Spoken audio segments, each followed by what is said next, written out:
Namaste everyone, this is Madhuri here and today is an extremely special session. We are going to talk about Ayurveda and hormonal imbalance. So we have a lot of people in our community who are undergoing a lot of hormonal imbalances like PCOS, PCOD, fibroids and thyroid and a lot of other issues which are originating from hormonal imbalance. So we thought, why don't we do a session on specific things that are mentioned and specific home remedies which can be implemented, which originate from Ayurveda, and it which becomes very, very easy to manage and reverse hormonal imbalance. So yes, here with me I have Mr. Sachin Hebbar. Welcome, Sachin. Can you please introduce yourself? Namaste to all the members listening and watching to this video, and namaste to all the community members of yoga and Ayurveda, people who love yoga and Ayurveda. Namaste, and this is Sachin Hebar, founder of Self Healers Hub, and I'm on a mission to help 100,000 busy working professionals live a healthier, happier, and a more energetic life by accelerating their digestion using Ayurveda. Today, I'm really grateful to Madhuri for giving me the opportunity to make you understand what is actually the root cause of the menstrual problems which the women in the society are facing largely these days. And thank you, Madhuri, for giving this opportunity. It's wonderful to have you here, and let's have a specific, informative, lots of information exchange should happen right now. So let's get started. First of all, before I begin, let us break the biggest myth. Is PCOS, PCOD, or any sort of hormonal imbalance reversible or not? What is your Very beautiful. Very beautiful question, Madhuri. So, what I would like to give a very simple perspective is this, okay? If you have the power to create the problem, you have the power to create the solution. You see, the menstrual problems, the hormonal problems, and whatever you're going through right now, even a 6 degree holder doctor will agree with this that you have the problem, you can get the solution, okay, because you created it, so you are able to create that problem. That power is inside you, right? So now you have also the power to create the solution. That's just common sense, right? So basically, if I'm saying from my side, from Ayurveda's perspective and from my experience, what I was seeing, yes, it is reversible. So you just got to believe that you have the power to create the solution, okay? Since you created the problem, just understand that. perfect? That's an amazing way to put across, because I always speak in terms of PCOS, PCOD is reversible, and a lot of people do not believe because they don't see immediate results. They want immediate results and they want to see immediate effect. But yes, definitely, PCOS, PCOD, any sort of health issue is reversible as per my experience as well. The main thing that is required is definitely persistence and belief. I'm sure you also agree to that. So Yes, the I would say, I would just, sorry for interrupting, I would just say one thing, right? If many people, yes, they try the fast results, as you told Madhuri very nicely. And what happens is, if they're persistent, they'll get it. Like 3 4 months, they are into a diet program or they go into some sort of nature retreat or anything. 3 4 months, they're persistent, they get it. But if they're consistent, then only they can keep it. If they are not consistent, then it's not going to be with them for a long time. yes, Yes. So I definitely. would say, persistence and consistency both are the magic words for you want to reverse the conditions you have. Yes, this is a very, very strong message that we have given in the first few minutes of this session itself. So all those who are watching and listening, remember that it is your belief that creates everything, and you need persistence and consistency to reverse or cure or manage whatever you want to do, anything that you want in life. Basically, it's not even health related. Anything in that you want in life, you need your belief, your consistency, and persistence. All right. So the next question that I would want to ask is, what is the root cause of PCOS, PCOD, hormonal imbalance? Why does this happen? So let's make our listeners and viewers understand the concept that what is the root cause of these hormonal imbalance issues. Okay. So see, the hormonal imbalance, right? Basically, it's what I would say, it's divided into three parts, like the vata, pitta, and kapha. Okay, so basically, when these biological humors of Ayurveda are getting imbalanced in you, so they cause hormonal imbalance. These are just manifestations of the imbalances of these biological humors, right? If vata gets bad, you see that you get a lot of cramps, abdominal cramps, pain, because vata is associated equal to pain. Pitta, if it gets imbalanced, then what happens, you will see heat, a lot of heat. Yes, you would see that. And kapha imbalance, what happens, then there will be a lot of coldness, you would not have good flow at all, and then you would see that you're feeling very lazy because of the kapha buildup. Yes, so this is how, the root cause is, I would say the root cause is you. You have created all these bad habits. Okay, and that is the root cause. There is nothing like, I can't pinpoint one thing. Okay, the root cause is you have created all the bad habits which have manifested as PCOS in your case, it manifests as thyroid in some other case, it manifests as some other disease in some other case. Okay, and thirdly, the root cause is fear and anger. You have anger or fear with anything, you would have taken it from this society.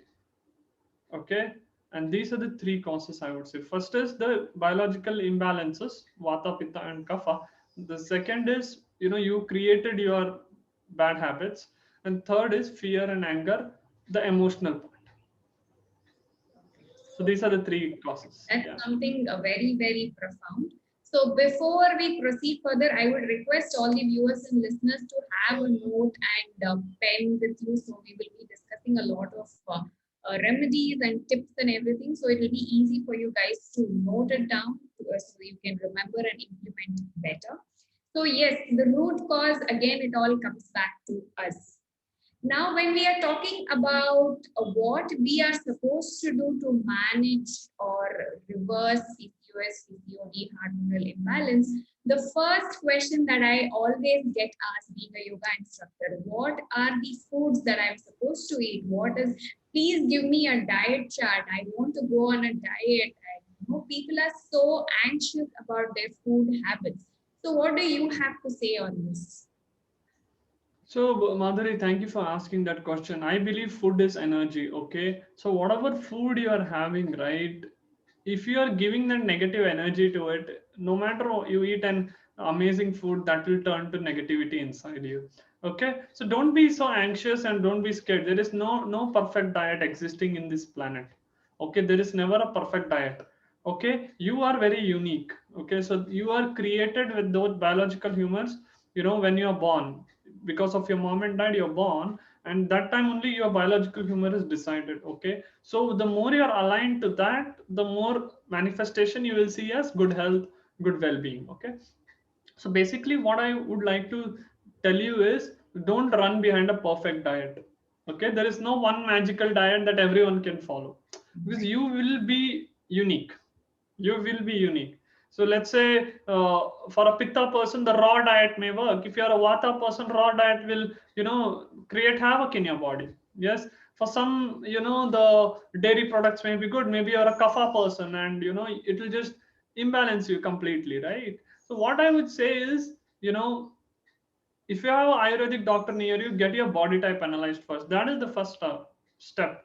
Okay, get it done. It will not take more than 10 to 15 minutes. Don't say you're busy even for 10 to 15 minutes. Okay, so get that body type so that you understand. Okay, so now let's go ahead. I would like to, let me try to share. Okay, no issues. I'll just give you a good brief, okay, on what will help you in actually balancing your diet. So based on your body type. Okay, so see, generally the PMS or the PCOS, we have vata, pitta, and kapha, all the three. Okay, so based on, if you're getting a lot of pain, right? If you're getting a lot of pain, and if you're getting a lot of gas, cramps, it's vata. Because see, the blood flow is controlled by what? Blood flow is controlled by your vata. Okay, so the vata is making the blood go down, and if it does not do it, it will go up. So it will go and get deposited in your stomach and your abdomen, and there it will start, creating pain. Okay. The first point is anti-war. So before, do this like before 1 week of your periods, right? So what I would say is, first and foremost, you, if you are a person who is facing this abdominal cramps, pain, yes, but your flow is okay, but you're facing this pain and all, I would say you should not have more of this watermelon and this melons, okay, and all these new things, right, like celery, kale, eggplant, cabbage, cauliflower, lot of frozen foods, raw foods. It's a trend now, but it's, if you're a person who is facing pain, facing abdominal cramps, yes, and the flow is good, but you're seeing this pain and the gas is forming, right? So that's more basically more of a vata. Okay, so that is vata problem, right? So in this case, in the vegetable space, stop having the raw foods, raw vegetables. At least you steam them and have. Okay, and in this case, your oil is very good. Okay, a sesame oil or a castor oil. Yes. So wherever you feel the pain, right? Always you can keep the castor oil or little hot whatever hot water bag, and that will work for you wherever you feel the pain.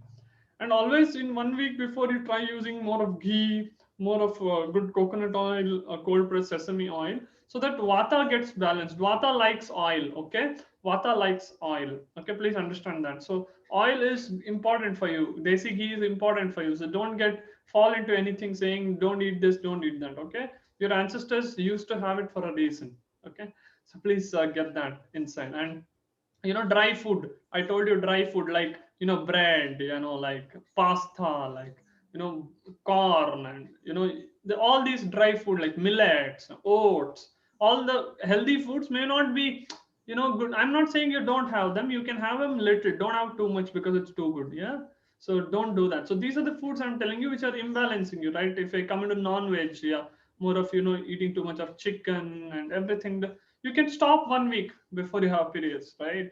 And as I told you, you can categorize it as frozen foods and raw foods and cold foods like cold beverages. Yes, iced tea. All this you can and then sour cream, ice cream, and yogurt. Yes, all these are rajma, soy products. Okay, all this will imbalance your vata. I hope you made a lot of notes. Okay, I've given a lot of things to you, so you can easily change wherever you feel like. Yeah. Okay, so now if you're a person who is like, a pitta person, like you're always very, angry, you're always in that, you know, I will hit someone mode, a very angry mode, and then you should cool yourself down to an anti-pitta diet and wear spices, no, not much spices, not much, you know. I'm not saying you cut down. So there is no perfect diet. If you restrict yourself, you will crave it more. Okay. So Exactly. don't restrict, just moderate it. The more you restrict, the more you will crave. Okay. So I would suggest for all of you, use the 80-20 rule, famous one. 80% of the time you go for your healthy choices, 20% you can always indulge. Okay. The more you become an extremist, the more less motivation you will have to actually move forward. Don't become an extremist. Okay. Then anti-kapha. Let's move to anti-kapha, where yes, I think even Madhuri would have told you, yes, on less dairy products. Yes, and using good hot lukewarm water to drink, right? And sweet fruits will increase kapha. The fruits which taste sweet, it will increase the kapha, right? Which are good, like pomegranate is good, like apricots are good, your black raisins, munaka is good, your figs are good. Okay. And then if I go to veggies, like bitter tasting veggies, pungent tasting veggies, yes, very good for you, like rich gourd. Yes, those are very bitter, right? Whichever is sweet, sweet is equal to more kapha. Just to make that uh, correlation, sweet means more kapha. Okay. So in dairy, what is good for you? Buttermilk is good for you with spices. Desi ghee is good for you. Yes, desi ghee is good for you. Yes. And next, let's go to oils. What oil is good? Yeah, as I told, sesame oil is okay. Coconut oil is cold, little cold, not good for kapha. So sesame oil, little heating, right? Good, right? And too much of salt in food, too much of spice may be little good for you. Spice is good for when you're having more kapha, so that it heat you up. Yes, too much of sweet will increase your kapha. Okay, so like urad dal, rajma, white rice, all this will increase kapha also, vata also. So be careful and understand, and I hope you made a lot of notes here. And I want you to see which are the foods you are eating, which are actually increasing this in your body, this particular dosha in your body, and that is actually manifesting as a PMS during your period time. Okay, so that's what I always say. There is a quote that I always use that when people ask me about food habits, I always say keep it simple, keep it natural, keep it local.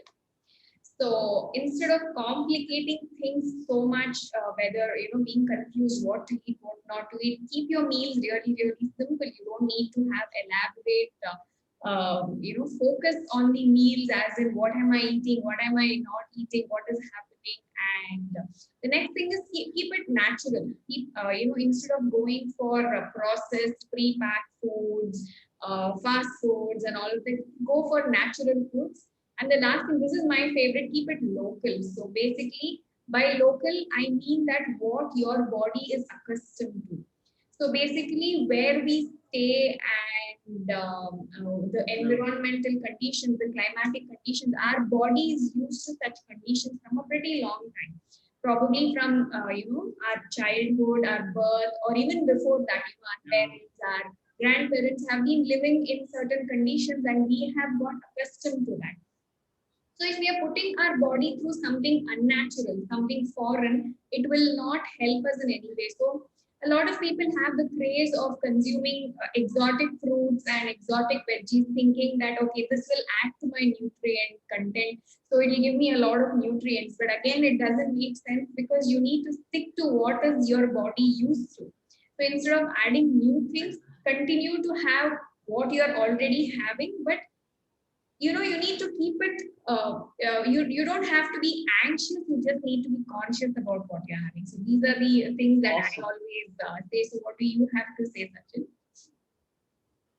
I think you put it very well. And I would say one more point to it. Let's not confuse the viewers and listeners. I would say always, right? Remember this one point. If it is growing, eat it. Or in other words, if you are able to trace the food you're eating back to the soil, please eat it. Like fruits, you can. Vegetables, you can. Yeah. Let's say milk. Okay, milk, can you trace it back to the soil? Think about it. If it's good for you, have it. Okay. And then let's go for any other food, right? If you're going for wheat, yes, you can. It's growing in the soil. Rice, it's growing in the soil. You can have it. Yes, packaged food, raw foods. Yes, what I told, frozen foods. Can Yes. you trace them back to the soil? Think about it. You cannot, right? The You see, the more processing it has from the soil, the more nutrients it has lost, the more prana it has lost. The fruits is directly coming to you, right? The fruit is directly coming to you from soil. But any frozen food, how much processing they'll take from the soil? Yes, but it is like three layers before, like soil to cold storage, then all the treatment, then comes and again in the refrigerator in the market for you, right? So you have that, you cannot trace it immediately. It's a very long trace. Yes. So the more easily you can trace a food back to the soil, it's more nutritious. Okay. So as Madhuri told, keep it local. Yes, keep it local, keep it natural. Yes, it's gonna help you a lot.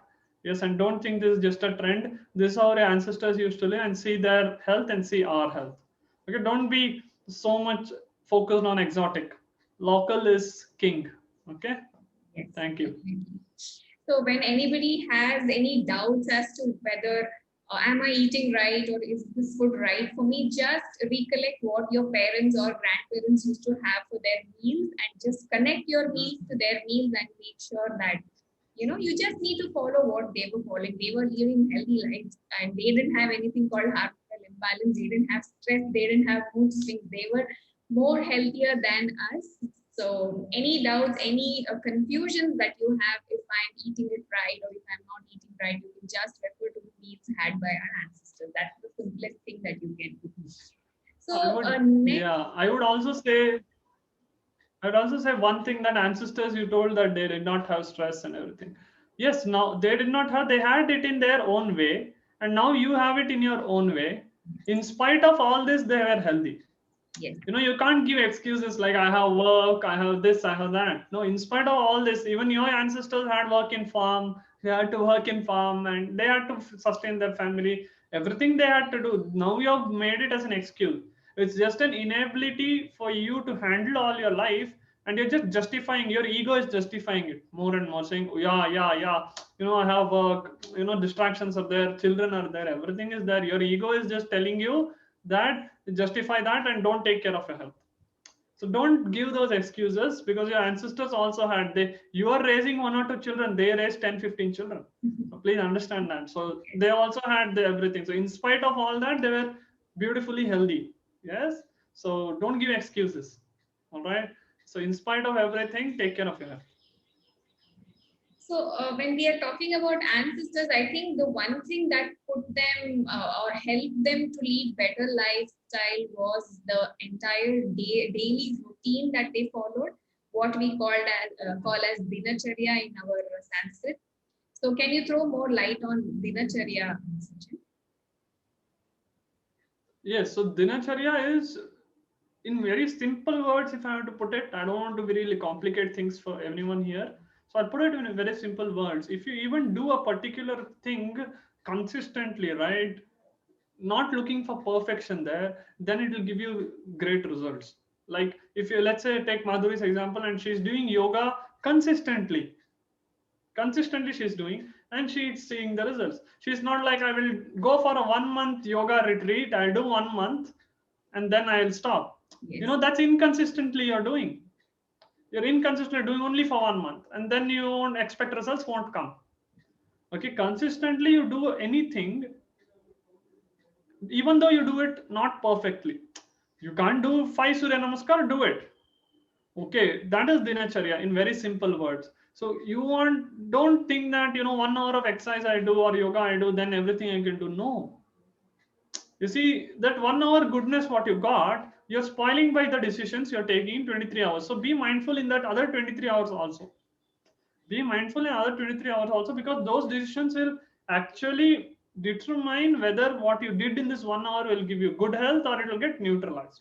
Okay. So again, I'll repeat, what is dinacharya is, do the good things what you want consistently, even though you're doing it a little imperfectly, it's fine. Look for progress.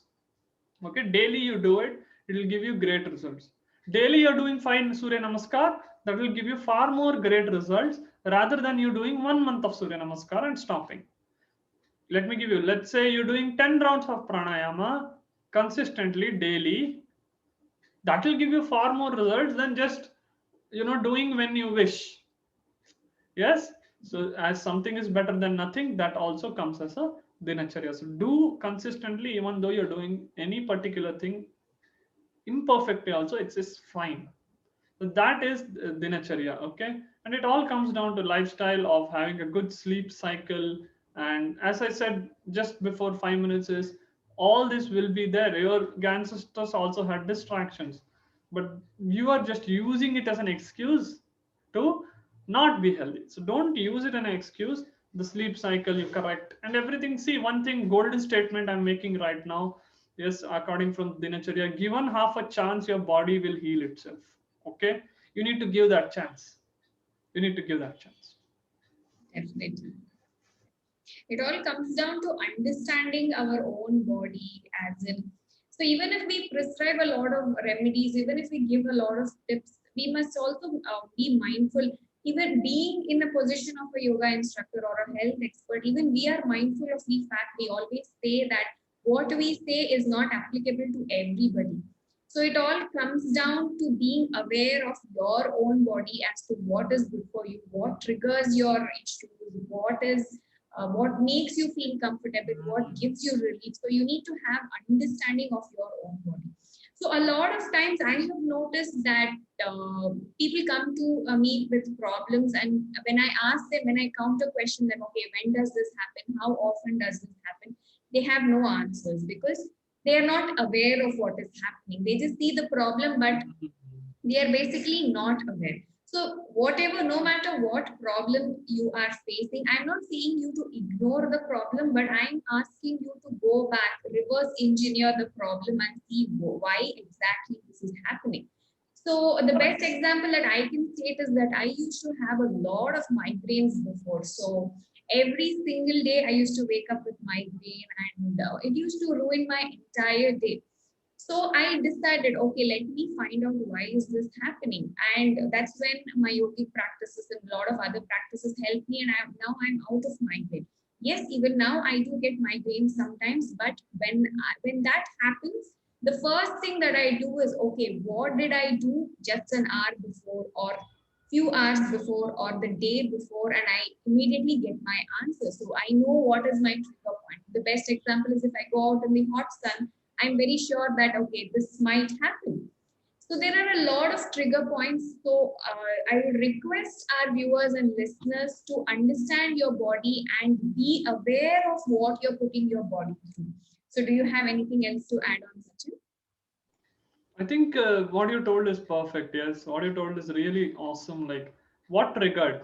What is actually causing that? Yes, asking the right questions. That is what it comes down to, right? You're always thinking, oh, migraine came, headache came. What to do now? What is the tip? Okay, let's Google it. Why did it happen? You just ask that question. Maybe you remove that. You don't need any more tips. Exactly. Yes, why did it happen? Right? What Daiku said. Correct. Pitta migraine. And you went into hot sun, pitta increased immediately, right? So migraine came. That's it. You got the trigger, you remove the trigger. The environment is gone, then it will go away. The more and more you're looking for tips, you're not. It's like you're opening a tap of water and you're just putting, mopping the floor. You're not closing the tap of water. It'll keep coming. Yes. Beautifully said, Madhuri. I don't have anything more to add on to that. Very It's nice. almost Remove that like, trigger. yeah, you're looking at the mirror and you don't see like the reflection that you see, but you're trying to clean the mirror, thinking that the mirror is at fault, but you don't know that you are at fault because you are in such a way that why the reflection is being Correct. shown. So you need to first, I'm not body shaming anybody, I'm not calling anybody ugly, it's just a way of expressing that. You need Yeah, to look at exactly. yourself first, and you need to look at the root cause, the trigger points first to Yes.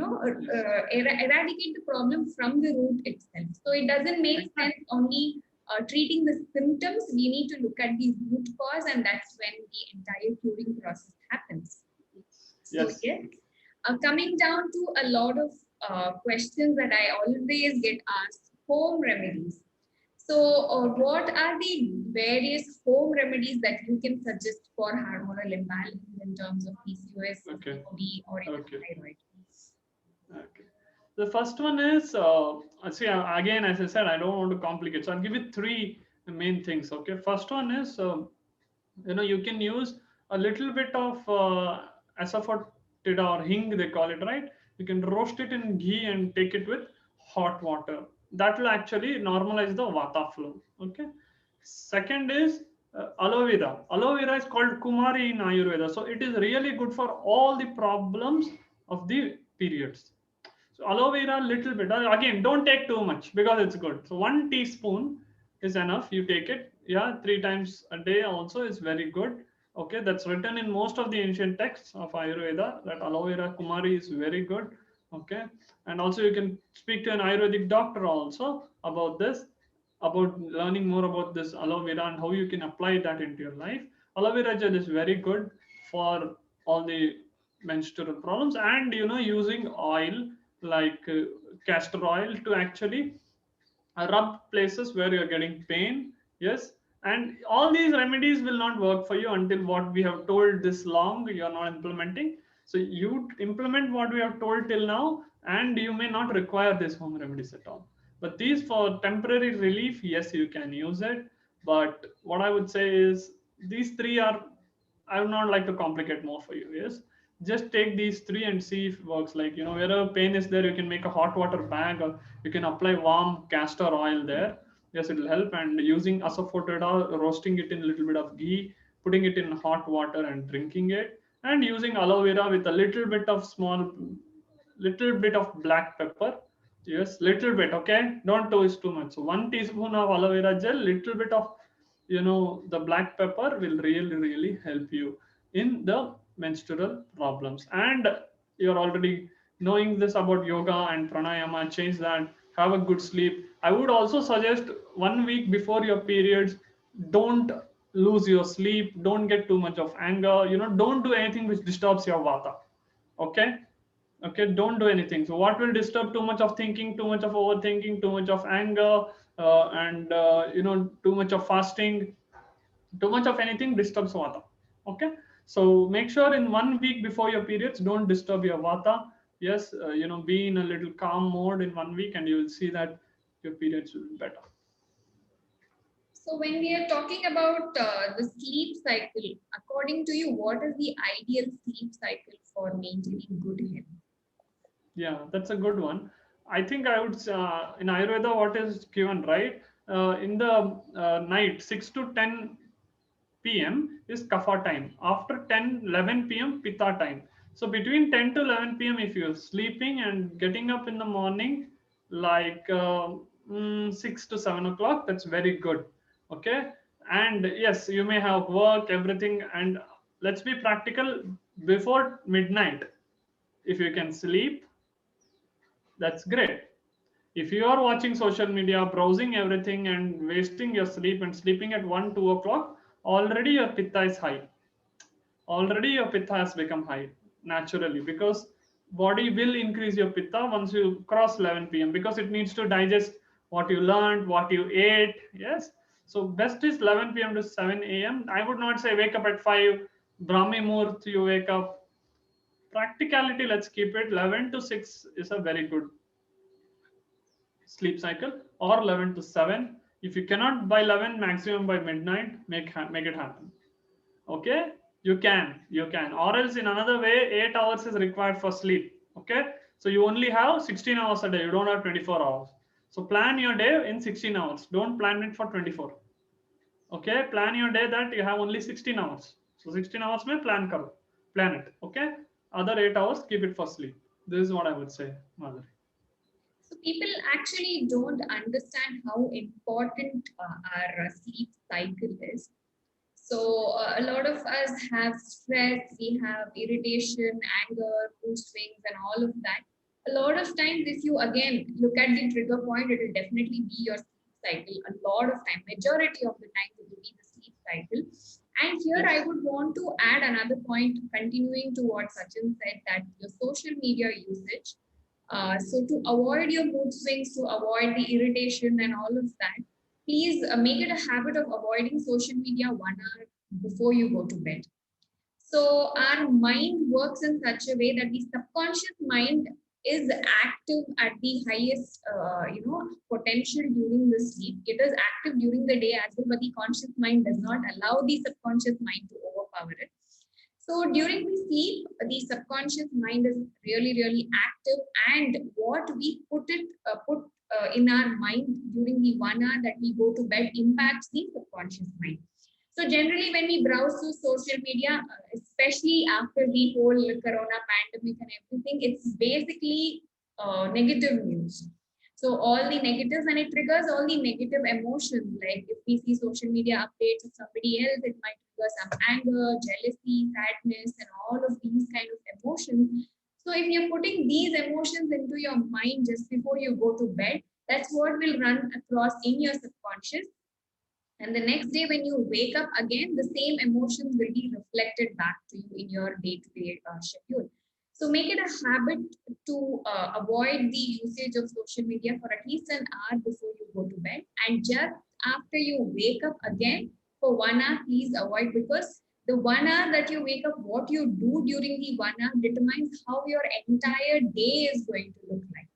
So in that Yes. 1 hour, if you're having the habit of wasting your time, yes, of course, I would call it a waste. If you're doing it early in the morning, if you're browsing through social media early in the morning, it is definitely a waste of time. So do not make your entire day look like a waste of time. Do something Exactly. else which will make your own energy levels positive and your own emotional balance positive. So this will definitely help in reducing your mood swings. It's not just for those who have PCOS. It's not just even for females. It's applicable for every single person who is listening to this. Do you have Yes. anything else to add, Sachin? I think what we have given is gold here, and I really don't have anything more to add.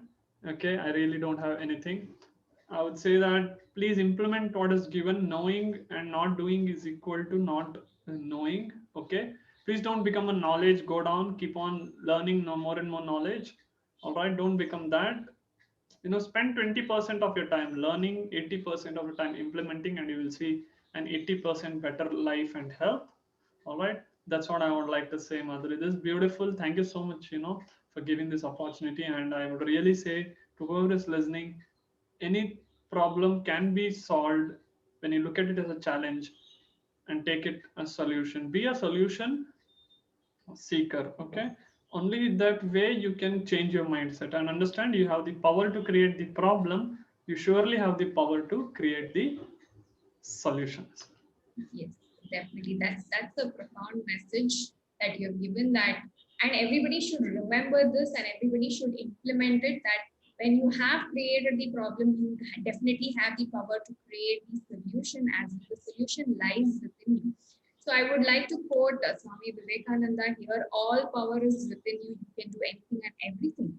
So it is not just the physical aspect that Vivekananda is talking about. He is talking about something more, much more deeper and much more meaningful, that your mind has the power to make you do anything and everything. You just need to train and convince your mind that it is possible. So yes, for all those who are listening Yes. and watching this, if anybody tells you that PCOS, PCOD, hormonal imbalance is not reversible, please do not believe them. It is definitely reversible. You just need some amount of belief, consistency, and persistence to make this happen, and it definitely will happen.